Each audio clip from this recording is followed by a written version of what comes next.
तो एकदम स्टार्ट करते हैं कि ट्रिग्नोमेट्री है क्या। इसको हिंदी में शायद त्रिकोणमिति बोलते हैं, मतलब मेजरिंग द एंगल्स।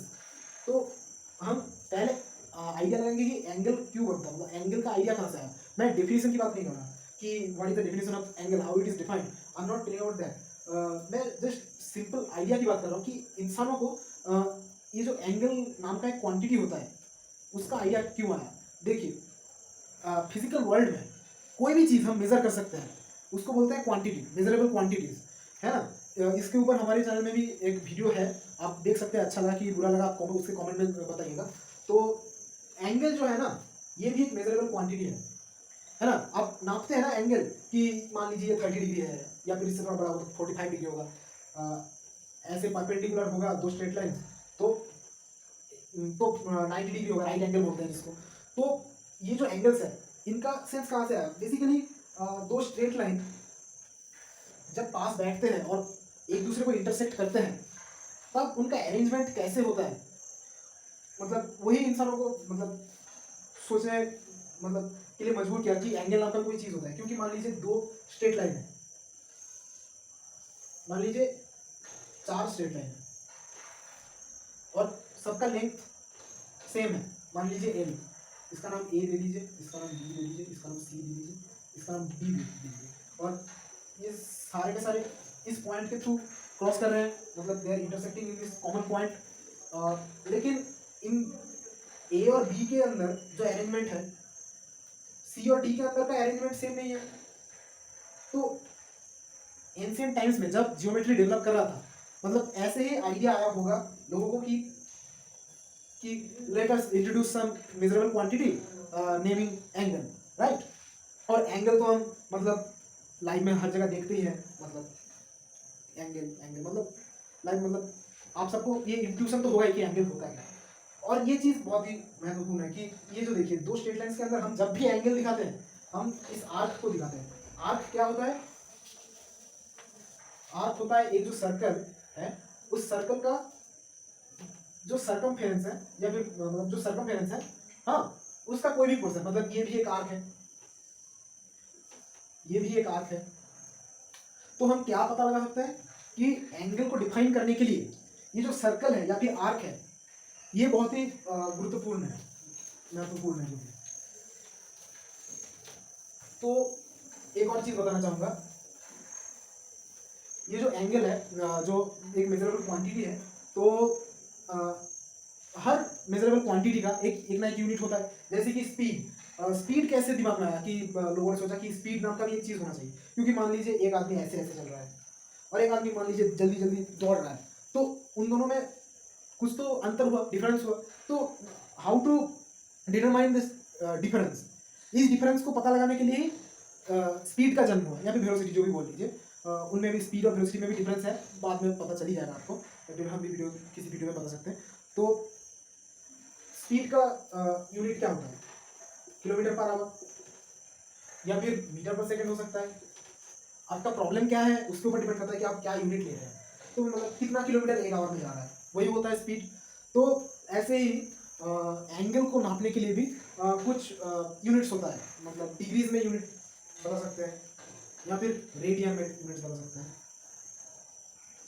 हाँ, एक और यूनिट को छोड़ के एक और चीज होता है, वो होता है डायमेंशन। अब डायमेंशन को जब भी हम डायमेंशन बोलते हैं ना तो दो चीजें सामने आती है। एक डायमेंशन तो है मतलब जैसे कि एक स्ट्रेट लाइन मान लीजिए, एक बॉल स्ट्रेट लाइन में भी आगे बढ़ रहा है, मतलब वो राइट लेफ्ट कहीं पे नहीं मुड़ सकता, बस स्ट्रेट लाइन में ही आगे बढ़ रहा है। तो उसका मोशन क्या हुआ, वन डायमेंशनल मोशन हुआ, मतलब वो एक स्ट्रेट लाइन में ही जो है रेस्ट्रिक्टेड है, मतलब वो उससे बाहर नहीं निकल सकता। या फिर मान लीजिए एक कीड़ा, वो भी अगर एक स्ट्रेट लाइन में जा रहा है तो उसका भी जो लाइफ है वन डायमेंशनल लाइफ है, मतलब वो अगर उससे बाहर नहीं जा सकता। तो अगर मान लीजिए ये व्हाइट बोर्ड, ये एक प्लेन है ना, तो ये है 2 डायमेंशनल क्योंकि इसमें लेंथ भी है और वाइड मतलब विड्थ जो है वो भी है। लेकिन इन ट्रू सेंस इसको डिफाइन करना शायद पॉसिबल नहीं है क्योंकि ये बहुत बेसिक चीज़ है, मतलब इसको डिफाइन नहीं किया जा सकता। इनको हम पकड़ लेते हैं कि ये ऐसा है, उसके ऊपर ही बाकी सब कुछ बनता है। जैसे कि जियोमेट्री में कुछ कुछ चीज़ें पहले से ही पकड़ लिया जाता है कि ये ऐसा ही है, उसके बाद सारे थ्योरम्स बनते हैं उसके ऊपर। उन सारी चीज़ों को बोलते हैं एक्सियोम। यूक्लिड और और भी बहुत सारे जो मतलब इनिशियल डेज के फिलोसोफर्स थे और मैथमेटिशियन भी बोल सकते हैं ऑब्वियसली, उन्होंने ये सारे एग्जाम्स को मतलब ठीक किया था, लिखा था, नोट किया था। इसलिए जो बेसिक ज्योमेट्री है जो हम क्लास 1 2 3 4 में पढ़ते हैं उसको यूक्लिडियन ज्योमेट्री बोलते हैं, राइट। सो ये जो एक प्लेन सरफेस है इसको क्या बोल सकते हैं, 2D बोल सकते हैं। और 3D, ये नाम तो आप सबने सुना ही है। हमारा जो वर्ल्ड है ये 3D वर्ल्ड है, क्योंकि मतलब सब कुछ का मतलब 3 डायमेंशन में आप देख सकते हैं हर चीज को।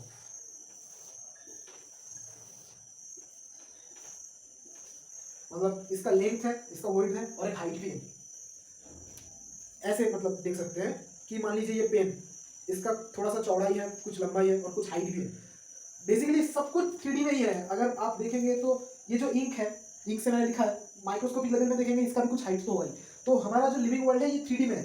ये 3D नाम तो आपने सुना ही होगा कि जो मूवीज होता है, 3D मूवीज होता है ना।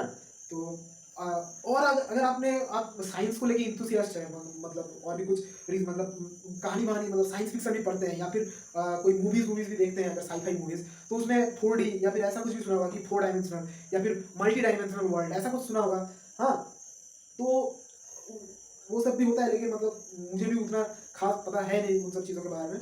अगर मैं फर्दर इस चीज़ पे कुछ पढ़ाई करता हूँ तो मैं चाहूँगा कि इस पे वीडियो बनाए। लेकिन एक और डायमेंशन होता है फिजिक्स में। हाँ, तो वो क्या है ये बताता हूँ। फिलहाल बता देता हूँ कि ये जो एंगल है ना, ये एक डायमेंशनलेस क्वांटिटी है।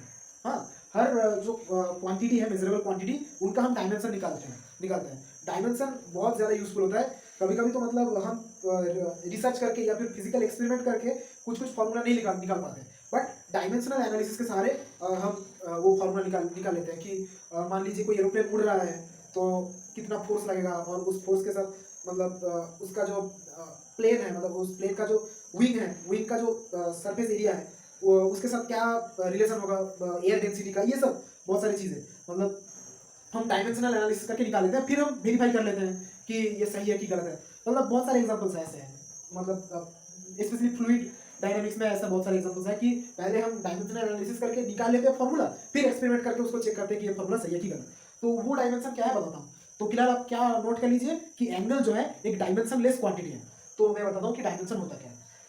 तो पहले पहले जमानों में जब हम स्टार्ट कर रहे थे ये सब सोचना, जब ह्यूमन स्टार्ट कर रहे थे, तब हमने कुछ चीज़ों को बेसिक क्वांटिटीज मानी थी।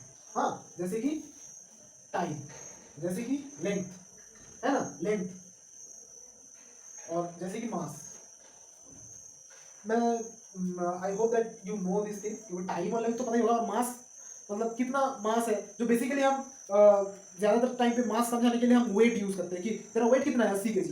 ओके ओके, तेरा मतलब वजन कितना है, मतलब मान लीजिए 75 kg। तो जो वेट होता है और जो मास होता है उसमें भी थोड़ा डिफरेंस है, लेकिन मास को नॉर्मल टर्म्स में डिफाइन कर पाना थोड़ा सा मुश्किल है। जैसे कि टाइम को डिफाइन कर पाना या फिर लेंथ को डिफाइन कर पाना थोड़ा सा मुश्किल है। जैसे कि मैंने बोला था कि डायमेंशंस को डिफाइन कर पाना थोड़ा सा मुश्किल है, वैसे क्योंकि ये इतने बेसिक्स हैं तो वो डायमेंशन कर पाना मतलब डिफाइन कर पाना बहुत मुश्किल हो जाता है। क्योंकि हमको मतलब बचपन से ही हमारा जो इंट्यूशन है, मतलब जो कॉमन सेंस है, वो हमको बता देता है कि हाँ ये तो ऐसा ही है, तो अलग से बताने का जरूरत नहीं पड़ता।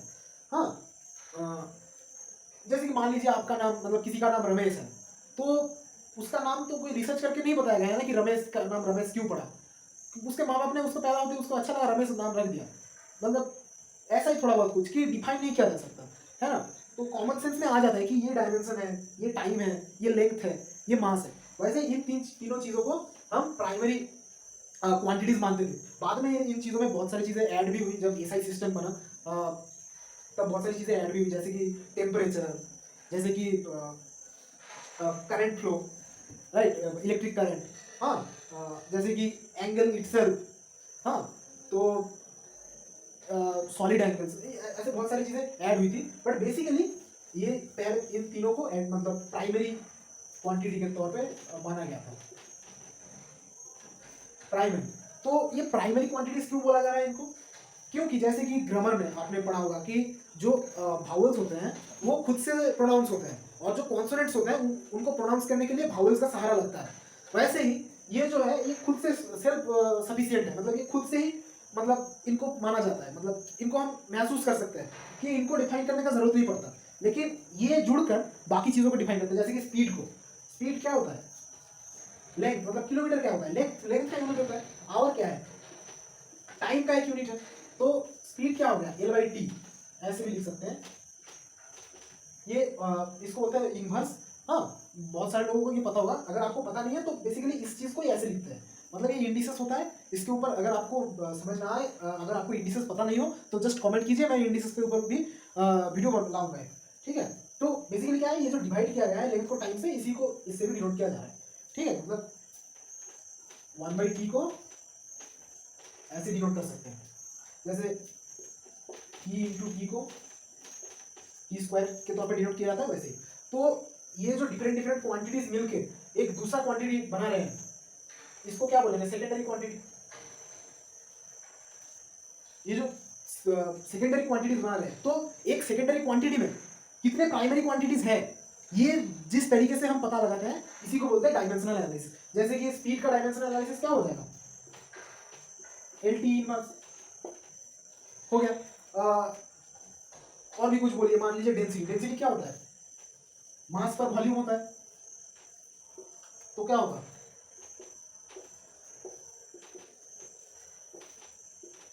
हाँ ऐसा लिख सकते हैं हम डेंसिटी को।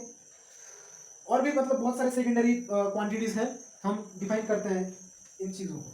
तो हमने क्या बोला कि एंगल एक डायमेंशनलेस क्वांटिटी है। तो एंगल डायमेंशनलेस क्वांटिटी कैसे बना, क्योंकि हम बाद में एंगल को जब दिखाएंगे कि रेडियन के द्वारा एंगल को कैसे नापते हैं, तब ये और भी क्लियर हो जाएगा। फिलहाल मैं बता के रखता हूं कि एंगल जो है दो लेंथ का रेशियो है, मतलब लेंथ बाई लेंथ क्या हो जाएगा, 1 हो जाएगा ना, इसका कोई डायमेंशन नहीं हुआ। इसको क्या लिख सकते हैं, e⁻0। अगर आपको ये पता नहीं है, बहुत सारे लोगों को ये पता होगा पहले से, अगर ये पता नहीं है कमेंट कीजिए, मैं पहले आपको कमेंट में रिप्लाई कर दूंगा, फिर बाद में वीडियो भी ला सकता हूँ इस पर, ठीक है। e⁻0 1 को e⁻0, मतलब e⁻0 मतलब क्या है, एल नहीं है इसमें, कुछ भी नहीं है, तो ये डायमेंशनलेस क्वांटिटी हो गया,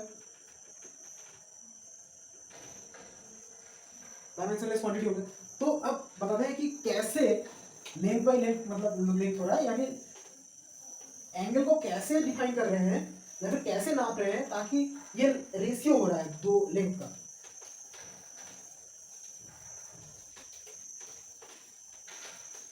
मैंने क्या बताया था कि एंगल को दो यूनिट्स में, दो टाइप के यूनिट्स में दिखा सकते हैं, जैसे कि डिग्री हो गया और रेडियन हो गया, जिसको सी से डिवाइड करते हैं। पहले पहले आप जब छोटे क्लासेस में होंगे तो डिग्री से ही ज़्यादातर दिखाया जाएगा, जब बाद में आप जाएंगे, जब कैलकुलस पढ़ेंगे या फिर ऊंची मतलब एडवांस लेवल की चीज़ें पढ़ेंगे, तब देखेंगे कि यही ज़्यादा यूज हो रहा है, ठीक है। तो और भी एक यूनिट सिस्टम है, उसको ग्रेड कहते हैं, ठीक है। और इसका एक और नाम है, क्योंकि ये 60 यूज करता है, तो मतलब ये एक्चुअली ये डेसिमल सिस्टम है, मतलब 10 का मल्टीपल में आता है, लेकिन ये 90 और 90 के मल्टीपल में आता है ये सब। तो चलिए देखते हैं कि डिग्री में कैसे नापते हैं हम। तो मैंने बोला था कि सर्कल, और जो सर्कल का जो कॉर्ड्स होता है एंगल को नापने के लिए, वो बहुत एसेंशियल होता है। तो एक जो सर्कल है, ये खुद ही खुद का एक पार्ट है ना। तो ये जो पूरा एक सर्कल हुआ, इसको भी एक एंगल नाप सकते हैं। मान लीजिए कि ये दोनों स्ट्रेट लाइंस थे, और ये एंगल, एक एंगल था इनिशियली, थोड़ा बढ़ गया एंगल, थोड़ा और बढ़ गया, ऐसे बढ़ते बढ़ते मान लीजिए कि ये जो घूम के आके ना फिर से यहाँ पे लग गया, मतलब वो दोनों कोइंसाइड कर रहे हैं, तो ये जो एंगल था बढ़ के एक राउंड हो गया, सर्कल हो गया। तो ये एक एंगल है, आपको समझ में आ गया। तो इस जो पूरे एंगल को डिग्री सिस्टम में हम बोलते हैं 360 डिग्री। और जब इसको 4 हिस्सों में बांटते हैं तो हमें क्या मिलता है, ये परपेंडिकुलर मिलता है ना। ये दोनों लाइन एक दूसरे के परपेंडिकुलर है, या फिर नॉर्मल है, जो भी बोल दीजिए। तो 360 डिग्री को 4 से डिवाइड कीजिएगा तो 90 मिलेगा। आप ऐसे समझ सकते हैं, या फिर उल्टा भी समझ सकते हैं कि पूरे को 360 डिग्री बाद में पकड़ा गया, पहले हमने इसको डिफाइन किया ऐसे कि ये जो परपेंडिकुलर है, दोनों परपेंडिकुलर के अंदर जो एंगल बनता है, इसी को 90 डिग्री मानता है। तो 1 डिग्री क्या हुआ, इसको 90 हिस्सों में बांटेंगे, सेम हिस्सों में, तो एक एक जो हिस्सा मिलेगा 1 डिग्री का बनेगा। तो ऐसे डिग्री सिस्टम बना है ना। तो आप 360 डिग्री को भी बेसिक मान सकते हैं, लेकिन एक्चुअल जो बहुत सारे प्रोमिनेंट बुक्स में मैंने देखा है कि इसी को बाई डेफिनेशन मानते हैं, परपेंडिकुलर को 90 मानते हैं। और फिर अगर आप एक सर्कल देखेंगे तो 4 परपेंडिकुलर मतलब चार राइट एंगल्स बनते हैं, तो 90 इंटू 4 360 डिग्री हुआ। तो ये तो हुआ, ये बेसिक बहुत आसान है, डिग्री सिस्टम है। और ग्रेडियंट सिस्टम क्या है या फिर ग्रेड सिस्टम क्या है कि ये जो आप 90 डिग्री मान रहे हैं इसी को 100 ग्रेड्स मान रहे हैं। मतलब इसको अगर 90 हिस्सों में ना बांट के 100 हिस्सों में बांटेंगे तो एक एक हिस्से का जो एंगल बनेगा ये कितना होगा, 1 ग्रेड होगा। हो गया, ये बहुत ही आसान है। लेकिन जो रेडियन है वो समझना थोड़ा सा इससे नेक्स्ट लेवल है। वीडियो बहुत बड़ा हो रहा है तो फर्स्ट पार्ट में इतना ही रखेंगे, मतलब ये रेडियन तक ही रखेंगे। तो फिर उस जो रेडियन का जो डेफिनेशन आता है उसमें भी जो है कॉर्ड और सर्कल का बहुत इंपॉर्टेंस है। मान लीजिए ये एक कॉर्ड है, तो ये कॉर्ड है, मान लीजिए एस। हाँ सॉरी, इसको कॉर्ड नहीं बोलते, इसको आर्क बोलते हैं। और कॉर्ड क्या होता है, मान लीजिए ये एक आर्क है, तो इसको जो जोड़ता है इसको बोलते हैं इसको बोलते हैं कॉर्ड। थैंक्स एडिटर, मुझे पकड़ाने के लिए। तो हाँ, स्लिप ऑफ टंग हो गया था, इसको आर्क बोलते हैं। और ये क्या है आपको पता है, ये रेडियस है, इसको आर्क बोलते हैं। और अगर आपको पता होगा तो ये जो ओवरऑल जो पेरीमीटर है सर्कल का, ये जो ओवरऑल पेरीमीटर है, मतलब मान लीजिए कोई सुतली को आपने इसके ऊपर रख दिया और फिर सुतली को स्केल से नाप लिया, तो इसका तो एक लेंथ मतलब निकलेगा ना उस सुतली का, उसको बोलते हैं पेरीमीटर। तो वो पेरीमीटर क्या निकलता है, अगर आपको पता है तो पता होगा 2 पाई आर, अगर नहीं भी पता है तो मतलब इसमें समझाने का कोई नहीं है। ये फॉर्मूला होता है, पाई एक नंबर होता है। उसमें बहुत सारे बोलने के लिए बात है, पाई इरेशनल होता है, पाई का वैल्यू 3.14 के करीब होता है, लेकिन मतलब चलते जाता मतलब नंबर्स आते रहते हैं, मतलब कभी खत्म नहीं होता, इसलिए इसको इरेशनल बोलते हैं। इसके ऊपर बाद में कोई कुछ बना सकते हैं। तो बेसिकली 2 पाई आर होता है पूरा जो लेंथ है ना। और तो फिर हम क्या देख सकते हैं, आर्क से जब हम एक एंगल का आइडिया डेवलप करेंगे तो हमें एंगल क्या मिलेगा, ये एंगल है। तो ये मान लीजिए एंगल को हम थीटा 1 नाम दे रहे हैं, और ये दूसरा एक एंगल है, इसका नाम है थीटा 2। तो फिर इस अब आप देख के बता सकते हैं कि थीटा 1 से थीटा 2 थोड़ा बड़ा है, थीटा 2 बड़ा है। और इसका मान लीजिए ये जो अर्क है ये S1 है, ये जो अर्क है ये S2 है। तो आप देख के क्या बता सकते हैं कि S2 भी S1 से बड़ा है। तो ये जो सिलसिला है कि जितना हम एंगल को बढ़ाते जाएंगे उतना आर्क का लेंथ भी बढ़ता जाएगा, ये जो सिलसिला है इसको हम क्या बोलते हैं, ये प्रोपोर्शनलिटी है। अगर आपको पता है, अगर पता ना भी हो तो बेसिकली ये जो एक चीज के बढ़ने के साथ दूसरा चीज भी मतलब तालमेल बना के जो बढ़ रहा है इसी को बोलते हैं प्रोपोर्शनलिटी, वेरिएशन भी बोल सकते हैं। तो इसको हम ऐसे लिखते हैं कि थीटा जो है proportional to s, vice versa भी, मतलब एस भी प्रोपोर्शनल टू थीटा। मतलब बेसिकली क्या, थीटा का वैल्यू जितना बढ़ाएंगे इसका भी वैल्यू उतना ही बढ़ता जाएगा। हाँ, अब जब आप देखेंगे कि मतलब इसको हम कैसे लिख सकते हैं कि थीटा इज इक्वल टू के इंटू एस। के मतलब एक कांस्टेंट, मतलब के हमेशा कांस्टेंट रहेगा। कि कैसे लिख सकते हैं कि थीटा 1 इज इक्वल टू के S1 और थीटा 2 इज इक्वल टू के S2। अब थीटा जो है पहले पहले डेवलप हो रहा है, मतलब इनिशियल डेज में है थीटा, तो मतलब इसका कोई बेसिक वैल्यू हमने लिखा नहीं है। तो जैसे हम इसका वैल्यू डिफाइन करेंगे उसके ऊपर ही बेसिकली के का वैल्यू भी डिफाइन करेंगे। तो हम ऐसे ही डिफाइन करते हैं कि के जो है ये 1/r होता है ना। तो हम कैसे लिखते हैं कि theta is equal to S/r, है ना। कि S1 का लेंथ बाई r करेंगे, मतलब एक सर्कल ड्रॉ कर लिया मान लीजिए, फिर आपने उसका एक रेडियस भी आएगा और एक जो है आर्क का लेंथ भी आएगा। हाँ, मान लीजिए इसी सर्कल को ड्रॉ किया और थीटा 1 एंगल को लेंगे, तो ये क्या एक रेडियस मिलेगा आर्क और उसके लिए एक S1 मिलेगा। तो थीटा 1 का वैल्यू कैसा होगा, S1/r, ठीक है ना।